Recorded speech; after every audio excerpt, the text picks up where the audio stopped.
Mantovan, già sindaco di Portoviro, oggi in versione assessore regionale. Lei ha fatto da madrina già la prima edizione, quest'anno cosa le sembra? Quest'anno è un'edizione ancora più ricca perché è allietata e accompagnata dall'esibizione del pianista fuori posto, che insomma è molto famoso perché è conosciuto per suonare in posti inusuali e suonerà appunto nel nostro bellissimo Borgo Marinaro.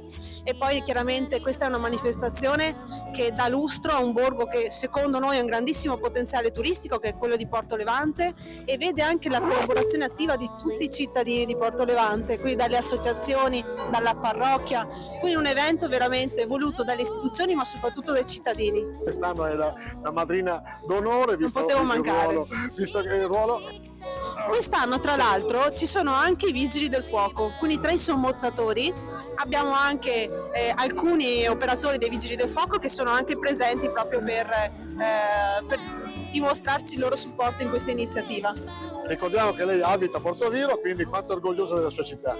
Orgogliosissima, io credo che abbiamo la fortuna di vivere in un posto meraviglioso e Portoviro è una città che è attrattiva, è ricca ed ha un grandissimo potenziale e lo sta dimostrando perché ogni volta che c'è un evento di questo tipo la cittadinanza accorre e la sostiene. Grazie assessore. Grazie a voi.